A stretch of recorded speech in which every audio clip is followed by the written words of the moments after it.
Boa noite a todos, que a paz do Mestre Jesus esteja em nossos corações. Estamos distantes uns dos outros, mas não estamos de todo ausentes, né? Estamos aí, na medida do possível, convivendo nessa pandemia que enfrentamos. Nosso lar virou um refúgio, um abrigo, mas nós não estamos prisioneiros, nós estamos protegidos. E, amigos e amigas, o mundo, o planeta Terra, já passou por várias outras pandemias. Na Idade Média, no ano de 1347 a 1351, durante 4 anos, a Terra passou pela peste negra, e a peste negra matou a metade da população da Europa. Foram cerca de 200 milhões de pessoas. Mais tarde, de janeiro de 1918 a dezembro de 1920, o mundo conviveu com a gripe espanhola, e a gripe espanhola matou 50 milhões de pessoas. No momento, nós estamos convivendo com essa pandemia da Covid-19, nos deixa apreensivos, preocupados, mas buscamos, todos nós, um amparo de Jesus, porque tudo está sob o controle da misericórdia divina. Jesus está no comando do planeta Terra. E seguindo os trâmites normais da vida física, ninguém desencarna antes do tempo. Exceção dos suicídios, não é? Diretos ou indiretos. Ninguém desencarna antes do tempo. E quem está desencarnando pela Covid tinha a necessidade espiritual de passar por isso. Mas aí poderia vir o questionamento. Qual a finalidade dos flagelos destruidores? E aí, na questão 337 do Livro dos Espíritos, o codificador fez essa pergunta aos mentores espirituais. Perguntou Kardec: com que fim fere Deus a humanidade por meio de flagelos destruidores? Cataclismas, guerras, pandemias, não é? Flagelos destruidores. E aí os espíritos superiores respondem: para fazê-la progredir mais depressa. Então, a humanidade passa por flagelos destruidores para progredir mais depressa, mais rapidamente. E continuam os espíritos a nos responder: já não dissemos ser a destruição uma necessidade para a regeneração moral dos espíritos, que, em cada nova existência, sobem um degrau na escala do aperfeiçoamento. Preciso é que se veja o objetivo para que os resultados possam ser apreciados. Então, é necessário avaliar os objetivos, o porquê. Qual é o objetivo? Qual é a finalidade de uma pandemia como essa da Covid-19? A finalidade é acelerar o progresso da humanidade, colaborar na era regenerativa do planeta e purificar a humanidade terrena. E só passa por essa dificuldade quem tem a necessidade espiritual, né, de sofrer da Covid-19, de desencarnar pela Covid-19. Então nós temos que buscar em Jesus, que é o nosso amparo, que é o nosso mestre, que é o nosso porto seguro, buscar viver as suas lições para merecermos continuar ligados ao planeta Terra, acompanhando a evolução do planeta a um mundo de regeneração. Então nós temos que buscar no Evangelho lições de amor que nos fortaleçam para esse momento difícil. E nós vamos então conversar na noite de hoje sobre a parábola da figueira que secou, uma importante lição do Evangelho. Porque em seu Evangelho, amigos e amigas, Jesus narrou cerca de 39 parábolas. E o que é uma parábola? A parábola é uma história contada sempre com fundo moral elevado. Jesus usava em suas parábolas como exemplo elementos simples que aquele povo extremamente rude conhecia. Né? Então ele usava como exemplo sementes, campo, ovelhas, pastores, pesca, peixes, frutos, pássaros, pão, vinha, vinhedo. Ele usava a linguagem que aquele povo conhecia, porque a mensagem da parábola era adequada às mentes e aos costumes da época. Porque Jesus foi e continua sendo o maior educador que a terra conheceu.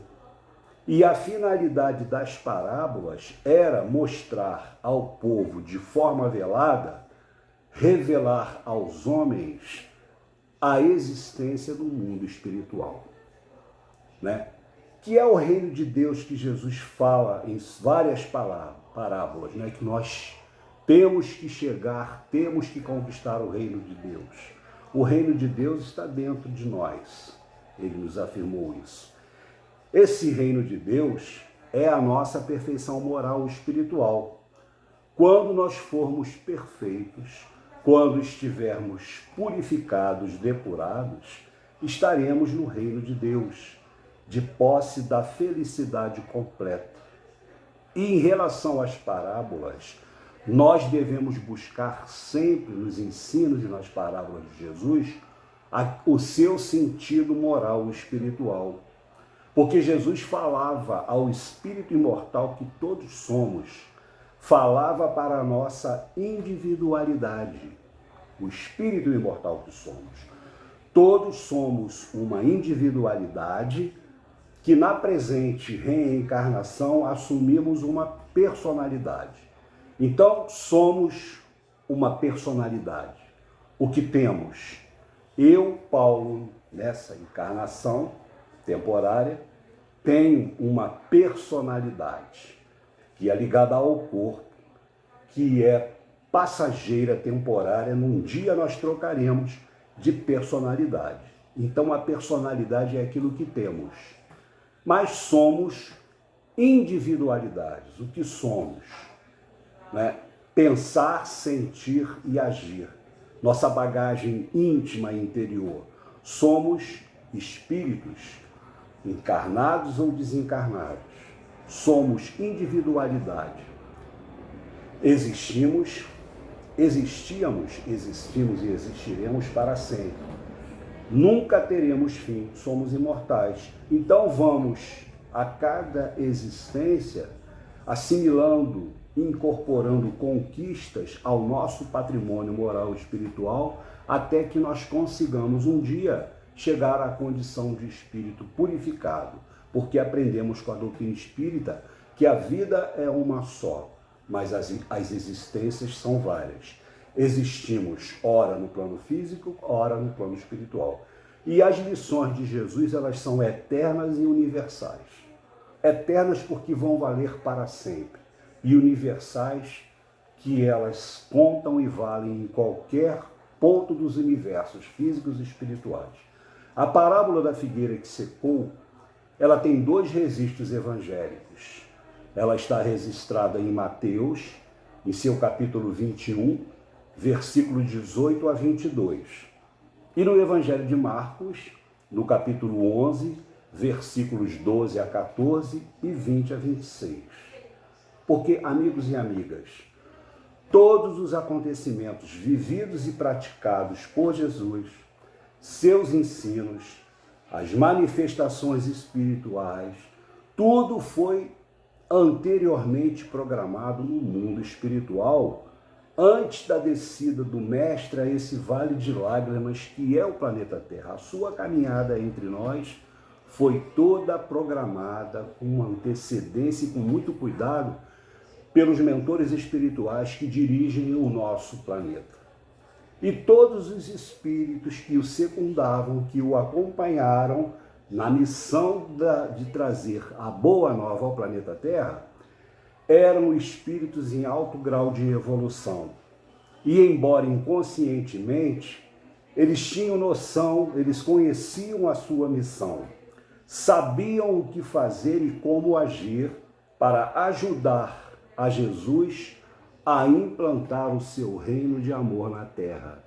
Eles eram missionários a auxiliar o Mestre Jesus. Então, nós vamos lá no Evangelho segundo o Espiritismo trazer para nós a parábola, que está lá no capítulo 19, a fé transporta a montanha. Então está aqui, parábola da figueira que secou. Nós vamos nos situar com relação à parábola. Quando saíam de Betânia, ele, Jesus, teve fome, e vendo ao longe uma figueira, para ela encaminhou-se a ver se acharia alguma coisa. Tendo-se, porém, aproximado, só achou folhas, visto não ser tempo de figos. Então disse Jesus à figueira, que ninguém coma de ti fruto algum. O que os seus discípulos ouviram essa afirmação do Mestre. No dia seguinte, ao passarem pela figueira, viram que ela secara até a raiz. Pedro, lembrando do que dissera Jesus na véspera, disse: Mestre, olha como secou a figueira que tu amaldiçoastes. E Jesus amaldiçoou a figueira? Jesus iria amaldiçoar, pregar maldição, desejar ao mal, a figueira, né? Claro que ele não fez isso. Como a figueira secou? A figueira secou obedecendo a uma ordem mental de Jesus, os espíritos responsáveis pela vegetação na área, os chamados elementais, retiraram da seiva da figueira os fluidos que davam vida à árvore, e ela secou até o final. Então nós vamos ver agora qual foi a finalidade dessa passagem, por que Jesus fez aquela passagem, né, de secar a figueira. Ele quis dar uma lição a seus discípulos. O mestre sabia que não era época de figos, né? Ele sabia que não iria encontrar na árvore fruto nenhum. E, na verdade, o figo nem é fruto. O figo é uma flor que se fecha em torno de si mesmo, né? E cria uma polpa que é, por sinal, deliciosa e que mata a nossa fome. Por que, então, Jesus fez secar a figueira? Os ecologistas, né, de hoje em dia ficariam furiosos se alguém secasse ou derrubasse uma árvore aparentemente sem motivo nenhum. Qual a finalidade? Qual o motivo? Nós vamos entender agora. Imaginem os ecologistas do Greenpeace vendo Jesus secar uma figueira, né? Realmente é um fato que nos deixa, de uma certa forma, surpresos. Mas o que acontece, meus amigos? Jesus sabia que ficaria pouco tempo entre nós. Ele, então, aproveitava todas as oportunidades que se deparava para transmitir ensinamentos valiosos a todos que o seguiam e, por extensão, a todos nós, a toda a humanidade. Jesus não tinha tempo para detalhar suas lições, porque ele sabia que mais tarde, com o amadurecimento moral e espiritual da humanidade terrena, todos nós estaríamos em melhores condições de perceber, de entender as suas lições de amor. Daí ele ter previsto a chegada do Consolador até nós, que é a doutrina espírita, que faz relembrar os seus ensinos e nos traz coisas novas que ele não teve condições de nos dizer, porque simplesmente não teríamos capacidade de entendimento. Então, o sacrifício da figueira, e existiam muitas naquela região, ela teve uma razão de ser. Esse sacrifício não foi em vão, teve uma razão de ser. Jesus quis ensinar aos seus discípulos, e por extensão a todos nós, que, primeiro, a árvore que não dá bons frutos é condenada. Segundo, que em tempo algum deve o homem ser estéril e não praticar o bem. Ele faz uma relação entre o vegetal, entre a figueira e o ser humano, em relação à produção de frutos, à produção de obras, de coisas elevadas e importantes. Que em tempo algum deve o homem ser estéril e não praticar o bem. Que jamais o homem deve deixar de dar frutos, trabalhando sempre pelo seu adiantamento e pelo progresso dos seus semelhantes. Porque é o que nós estamos fazendo aqui. Pela nossa conduta, pelos nossos exemplos, pela prática do bem, pelos atos nobres que realizamos, estaremos progredindo e servindo de exemplo para que os companheiros que convivem conosco, também se espelhando nos nossos exemplos, busquem a sua melhora íntima. É o objetivo sublime da vida, se tornar melhor e colaborar na melhora da coletividade onde nós estejamos inseridos, né? E com isso nós vamos estar ajudando a construção de um mundo melhor, buscando dar exemplos de amor e de trabalho. Os espíritos que derem bons frutos, realizarem com amor boas obras, nessa época de transição planetária, serão os mansos que herdarão a terra. Já os demais, secos de bondade, serão degradados para mundos inferiores, né? É o que acontece periodicamente nos mundos que rolam no universo, na casa do Pai. Porque sabemos que as categorias do mundo são 5, né? Primitivos, expiações e provas, regeneração, ditosos e felizes e celestiais. À medida que nós vamos avançando no nosso estágio moral e espiritual, nós vamos tendo condições de habitar esses mundos. E o que faz que um mundo melhore é a melhora coletiva da humanidade ligada àquele planeta. Então são chamados juízos gerais. Toda vez que a maioria da humanidade que habita um planeta atinge um nível moral e espiritual, esse mundo muda a sua categoria. É o que está acontecendo no planeta Terra nos dias de hoje. Estamos nos aproximando da era regenerativa, né? A Terra vai se tornar um mundo melhor, um mundo de regeneração. E aqueles espíritos que não tiverem a capacidade moral e espiritual de acompanhar esse progresso, serão convidados, serão degradados, serão exilados a habitar em mundos físicos de acordo coerente com seu grau evolutivo. E mais tarde retomarão o seu caminho, porque o objetivo de cada um de nós é a completa perfeição moral e espiritual, é a nossa depuração, é sermos espíritos puros um dia. O princípio é o mesmo, o objetivo final também. A caminhada é que diverge. Quem se empenhar, se esforçar no bem, procurar viver no amor, no bem, nas lições de Jesus, acelera a sua caminhada evolutiva e chega à condição de um espírito purificado mais rapidamente. Mas todos um dia chegarão a essa condição plena de felicidade, coerente com o grau de um espírito purificado. Então, Jesus com a figueira dava aos homens uma lição prática. Fosse qualquer outro tipo de árvore, a lição seria a mesma. E o que é mais importante? A figueira que secou ou os ensinamentos morais que Jesus deixou? Que, como falamos, ele não tinha tempo. Seu messianato foi de apenas 3 anos. Então ele precisava aproveitar todas as oportunidades que se deparassem para passar os seus conceitos edificantes, para que nós pudéssemos viver, assimilar esses conceitos e com isso nos tornarmos criaturas melhores.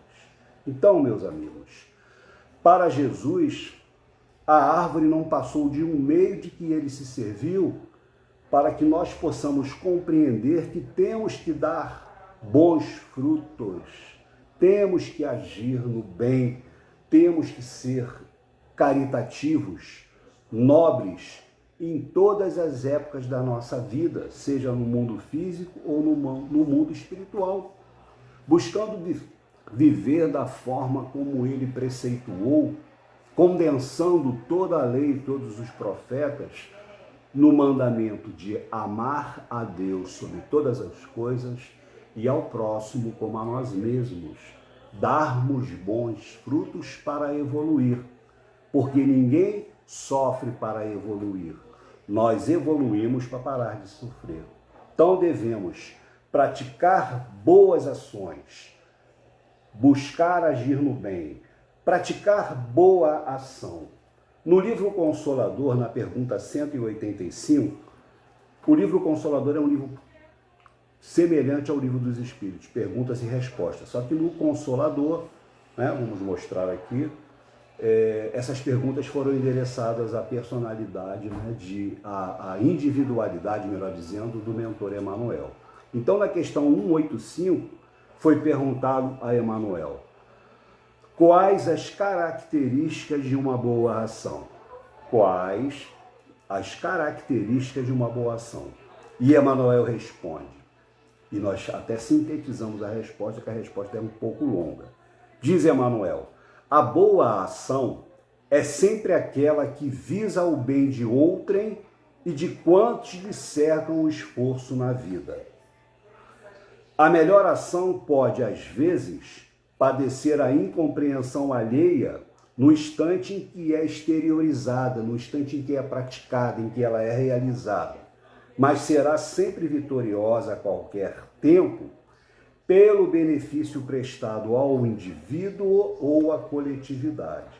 Então ele está dizendo aqui, primeiro, que a boa ação visa sempre o bem geral, o bem de outro, mas nós nos esforçarmos e até nos sacrificarmos pelo bem-estar do nosso próximo ou da coletividade. Existe um grande mérito nisso. E que essa iniciativa ela pode sofrer a incompreensão alheia. A boa ação pode sofrer a incompreensão alheia. Podemos nos deparar com os ingratos. Como agir, né? Quando, no intuito de fazer o bem, de auxiliar, nós nos encontrarmos com os ingratos. Por quê? Os repetidos encontros com a ingratidão podem gerar em nós, e nós devemos ter muito cuidado para evitar que isso aconteça, o endurecimento do coração. Não deixemos isso acontecer. Emmanuel diz que o ingrato é doente da memória, esquece rápido o benefício recebido. E aí nós podemos questionar, né, nos voltando a Jesus, com quantos ingratos o amor do Cristo se deparou quando esteve aqui entre nós? Com quantos ingratos o amor do Cristo se defrontou e se defronta até hoje? Quantas vezes nós próprios fomos ingratos com o Cristo? Quantas vezes fomos ingratos com o próximo? E inúmeras vezes nós não sabemos reconhecer o benefício recebido. Lembram da passagem evangélica da cura dos 10 leprosos? Jesus é procurado por 10 leprosos. Todos lhe pedem ajuda, né? E Jesus, então, num gesto supremo de amor e bondade, estabelece a cura física dos 10. E eles, a se verem curados, eles ficam extasiados, maravilhados e saem desabalados da carreira, alegres, né? Preocupados em se mostrar, aproveitar a vida que de uma certa forma eles achavam que tinham perdido, mas no meio daquela correria desenfreada, um deles caiu em si e lembrou: peraí, eu preciso voltar e agradecer aquele bom homem que me curou. E ele faz isso, ele retorna a Jesus e agradece. E Jesus então vira-se para os discípulos e fala: em verdade vos digo que apenas esse realmente ficou curado, porque ele, ao reconhecer o benefício recebido, promoveu em si próprio a cura física e a cura espiritual. A cura foi completa. Os outros foram se preocupar em recuperar o tempo que achavam que tinham perdido nas facilidades, né, e na felicidade ilusória da vida física, e possivelmente a enfermidade tenha retornado a alguns ou até na maioria deles, né? E críticas, nós não temos direito a críticas. A pessoa foi ingrata, não reconheceu, entregamos o companheiro à misericórdia divina. Fazer julgamentos ou condenação de nenhum dos nossos irmãos porque nós não somos modelos vivos de perfeição. Não somos. Todos nós temos as nossas deficiências, os nossos erros. Então nós temos que usar sempre de compaixão. Compaixão com a família, compaixão com os amigos, compaixão com os vizinhos, compaixão com todos. Ter caridade, na famosa pergunta 886 do Livro dos Espíritos, não é? Como é que Jesus entende a caridade? Como a caridade é vista por Jesus? Os Espíritos dizem benevolência, ou seja, boa vontade para com todos, indulgência, ou seja, misericórdia para as imperfeições dos outros e perdão das ofensas. Ter caridade, saber dar a outra face, o outro lado, agir de uma forma diferenciada. Dar a outra face pode ser também retribuir o mal com o bem. E essa outra face que Jesus recomendou, ela está simbolizada naquela prece linda de Francisco de Assis, quando ele diz, onde houver ódio, que eu leve o amor, aonde houver ofensa, o perdão, discórdia, a união, dúvida, que eu leve a fé, onde houver o erro, que eu leve a verdade, o desespero, a esperança, a tristeza, a alegria, e onde houver trevas, que eu leve a luz. É oferecer o outro lado, é reconhecer muitas das vezes que aquela criatura que nos tratou de uma forma um pouco agressiva, talvez não estivesse muito bem naquela situação, e nós não devemos nos agastar, nos sentir ofendidos ou prejudicados, não é? Porque estamos aqui todos juntos nesse mundo inferior de expiações e provas, mais ou menos no mesmo nível evolutivo, para aprendermos, trocarmos experiências. E diz André Luiz que uma das formas de nós cavarmos a nossa própria infelicidade, uma receita infalível para conquistar a infelicidade, é tentar agradar a todo mundo. É impossível. E ele diz para nós não tentarmos realizar o que nem Jesus conseguiu. Nós não vamos ter condição de agradar a todos. Então busquemos agradar a nossa consciência. Busquemos pautar as nossas vidas dentro dos ensinos de Jesus. Não é? Muitas das vezes questionando, o que Jesus faria se estivesse no meu lugar? E quando eu falo isso, eu fico me imaginando, aí eu desço um pouco. Eu não uso Jesus como modelo, porque perto de Jesus eu sou um verme que rasteja. Aí eu busco um pouco o que um Chico Xavier, o que uma Madre Teresa faria, né? E a gente tenta, é dificílimo, meus amigos, mas a gente tenta se posicionar dessa maneira. Então, a figueira que secou é o símbolo daqueles que apenas aparentam propensão para o bem, mas que nada de bom produzem, aqueles que vivem de aparência. Tem propensão para o mal, mas na verdade não realizam. Para o bem, mas na verdade não realizam. Simboliza todos aqueles que, tendo meios de serem úteis, não o são, não praticam bem, nem auxiliam ninguém, e perdem uma oportunidade reencarnatória, porque nós estamos aqui para trocar experiência e nos melhorarmos juntos, um completando o outro, um fazendo pelo outro aquilo que o outro não sabe fazer. Deus nos colocou nesse mundinho imperfeito, expiações e provas, para nós, de certa forma, nos completarmos. O que eu não sei fazer, eu busco o auxílio de um companheiro que saiba, e nisso a gente se entende, a gente se acerta, a gente se une, a gente se ajuda e crescemos juntos, né? E todos os sistemas ou doutrinas que nenhum bem fazem à humanidade também podem ser comparados à figueira que secou, porque essas doutrinas, elas cairão reduzido a nada. Os falsos pastores, os falsos profetas. Porque qual é a melhor religião? A melhor religião é aquela que torna o homem melhor, qualquer que seja ela, cristão ou não. Se o religioso busca viver os seus exemplos, e se os seus exemplos são exemplos dignos, edificantes, que tornam melhor a criatura humana, essa religião é uma religião boa. Então, Todos os homens deliberadamente inúteis, que não usam no bem geral os recursos, os talentos, que trazem consigo o que receberam de Deus, serão tratados como a figueira que secou, porque não se iludam. Todos nós podemos ser úteis na obra da criação, todos, sem exceção. Então, se nós não estamos sendo úteis na obra de Deus, estamos desperdiçando a oportunidade que a misericórdia divina disponibilizou para nós. E os médiuns? Os médiuns são árvores destinadas a fornecer alimento espiritual aos seus irmãos. Mediunidade é missão. É uma forma suave que permite ao médium se quitar com as leis divinas. Então, mediunidade não dá status a ninguém, não dá privilégios nenhum. Pelo contrário, dá uma responsabilidade muito grande.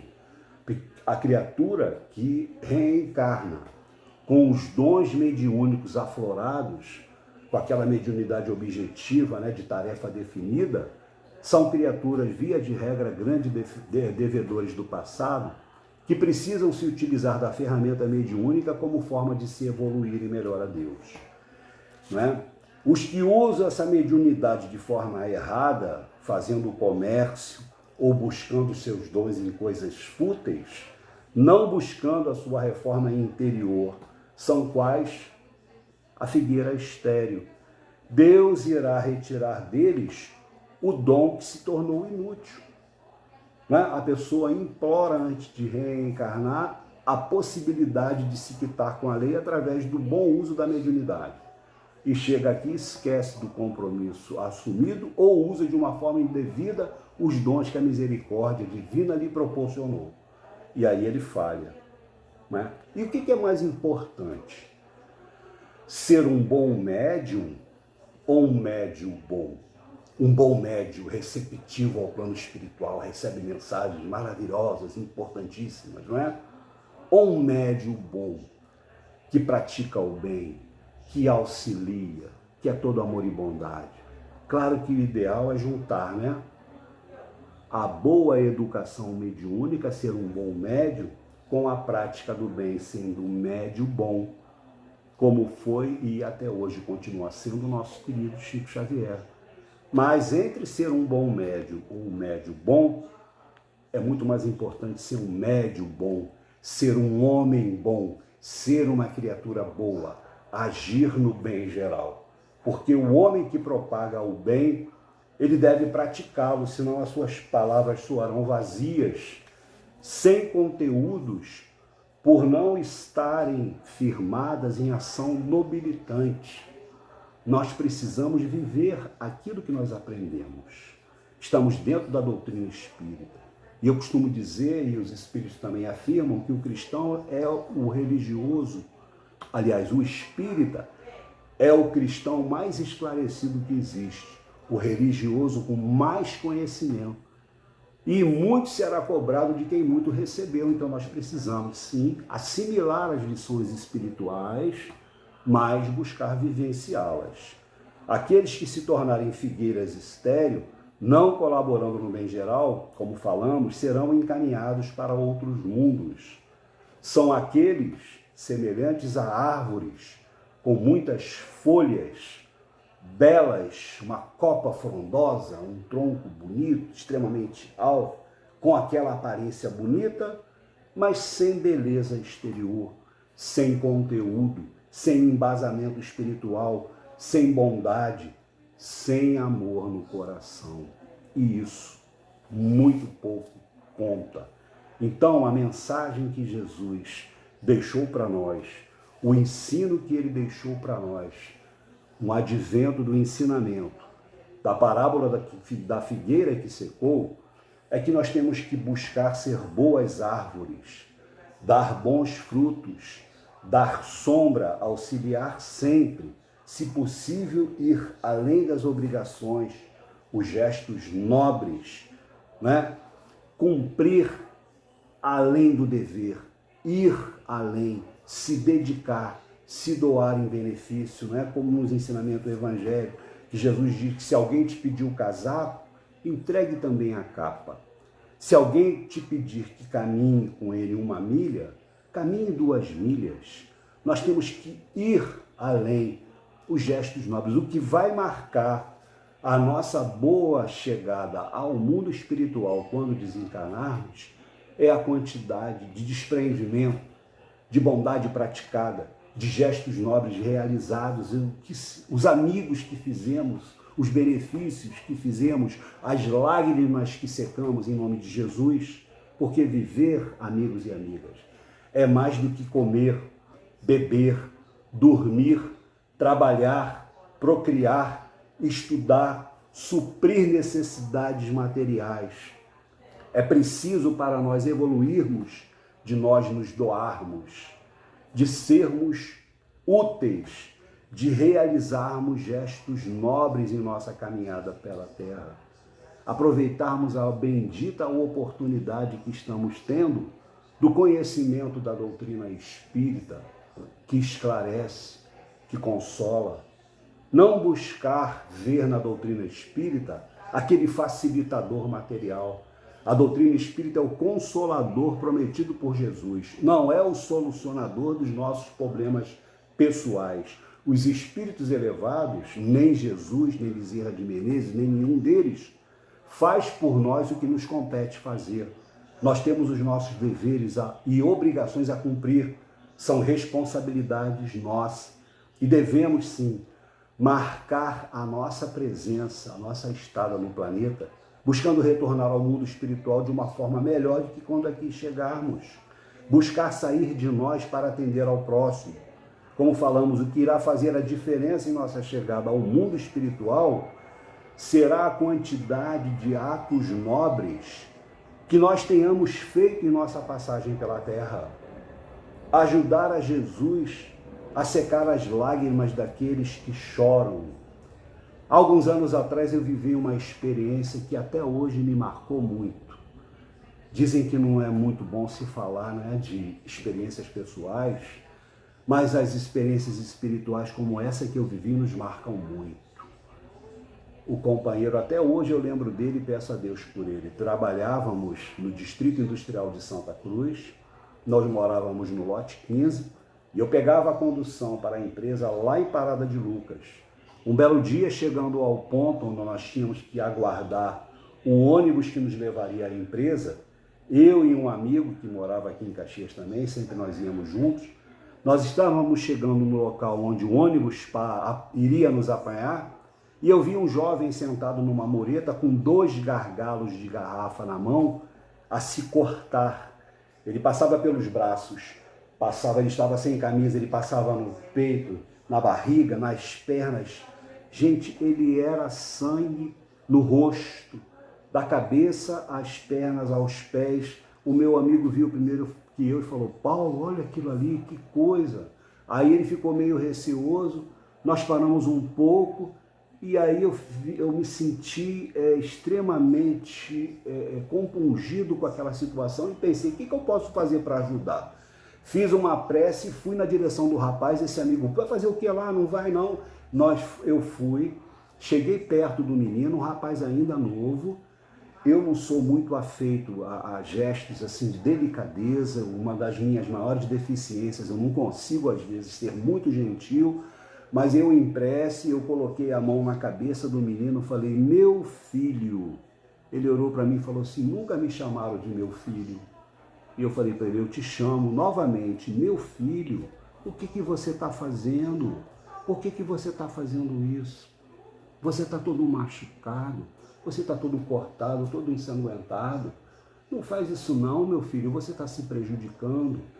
E aí eu pedi a ele que me desse os gargalos. Eram 2 gargalos, garrafas quebradas, que ele esfregava no corpo. Ele me deu mais alguns cacos de vidro, eu consegui jogar um lugar um pouco mais distante. E eu falei para ele assim: você permita que eu faça uma prece para você? Aí ele: pode sim. Ele começou a chorar. Eu com a mão na cabeça dele, pedi para ele me acompanhar na oração, juntos oramos o Pai Nosso. E a misericórdia divina é tão incrível, companheiros e companheiras, que o ônibus da empresa atrasou e nós podemos ficar conversando com aquele menino durante uns 15 ou 20 minutos. E até hoje a imagem dele não me sai da cabeça. E o nome dele é Jurandir. Que Deus abençoe esse companheiro. Então, gente, nós temos que buscar viver nas nossas vidas o amor de Jesus. Nesse livro, Jesus e a Atualidade, Joana de Ângeles nos fala a respeito do amor de Jesus. O título do capítulo é Jesus e o Amor. Diz ela, numa sociedade agressiva e perversa, Jesus elegeu o amor como a solução para todos os questionamentos e o perdão irrestrito como terapêutica eficaz para todas as enfermidades. Não apenas ministrava o amor através de palavras, mas, sobretudo, mediante atitudes claras e francas, arriscando-se por dilatá-lo especialmente aos infelizes, aos detestados, aos segregados, aos carentes. Por amor, elegeu um samaritano desprezado para fazer dele o símbolo da solidariedade, na famosa parábola do bom samaritano, não é? Onde todos os personagens foram identificados, o doutor da lei, o levita, o samaritano, o hospedeiro. Só a vítima Jesus fez questão de não identificar. Era um homem, ou seja, era qualquer um que nós, no lugar daqueles personagens, poderíamos também ajudar. A vítima era um homem. E um homem que precise de nós, se atravessar o nosso caminho, nós devemos proceder como samaritano.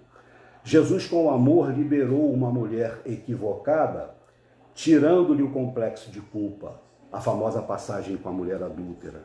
Por amor, atendeu a estrangeira sírio-fenícia, que lhe pedia socorro para a enfermidade humilhante. Era a mulher hemorroísa, com aquela hemorragia de 12 anos, que Amélia Rodrigues diz ser o maior exemplo de fé do Evangelho. De amor estavam repletos seu coração e suas mãos para distribuí-lo com os espezinhados, fosse um cobrador de impostos, uma adúltera, o filho pródigo, a viúva necessitada ou a mãe enlutada. Sempre havia amor em sua trajetória, iluminando as vidas e amparando as necessidades dos corpos, das mentes e das almas. Jesus, o sublime mestre do amor. O amor norteava-lhe os passos, as palavras e o pensamento. Então, amigos e amigas, busquemos nas lições de Jesus o modo de nós nos portarmos em relação à vida e principalmente em relação ao próximo. É o nosso mestre de amor a seguir, é o nosso companheiro, é o nosso amigo, é o nosso irmão maior, nosso mestre Jesus, que nós devemos buscar em todos os momentos difíceis, principalmente nesses momentos em que nós estamos vivendo, nesses tempos difíceis, onde nós devemos ter esperança, viver com fé, ter bom ânimo para as lutas da vida. Existe uma canção, poema, do Gonzaguinha, uma das coisas mais lindas que eu já vi em termos de música. Não sei se podemos nem classificar como música, para mim soa como uma poesia, de tão linda que é. E o título é Nunca Pare de Sonhar. Nós não vamos cantar, nós vamos ler a letra e vocês podem encontrar isso no YouTube, enfim, aonde for nas plataformas, né, digitais, a música Nunca Pare de Sonhar, do poeta Gonzaguinha. E é com essa mensagem que eu gostaria de encerrar a nossa conversa da noite, com esse poema canção do nosso querido Gonzaguinha, que diz assim, o título da letra é Nunca Pare de Sonhar. Diz assim: ontem um menino que brincava me falou que hoje é semente do amanhã, para não ter medo que esse tempo vai passar, principalmente esse tempo que nós estamos vivendo, vai passar, que Deus é Pai, Jesus é amor, para não ter medo que esse tempo vai passar. Não se desespere, nem pare de sonhar. Nunca se entregue, nasça sempre com as manhãs. Deixa a luz do sol brilhar no céu do seu olhar. Fé na vida, fé no homem, fé no que virá. Nós podemos tudo, nós podemos mais. Vamos lá fazer o que será. Vamos lá fazer o que será. Temos que ter fé na vida, fé no homem, fé em Deus, fé na nossa possibilidade de agir. Fé é o que nós precisamos. Emmanuel define fé como a divina claridade da certeza. Que nós sejamos agasalhados pela fé profunda e ardente e que nós possamos fazer sempre o melhor aonde nós estivermos e com quem nós estivermos. Muito obrigado pelo carinho, pela paciência que tiveram comigo. Que Deus, na sua infinita misericórdia, nos guarde e nos proteja a todos, agora e sempre. Graças a Deus, que assim seja.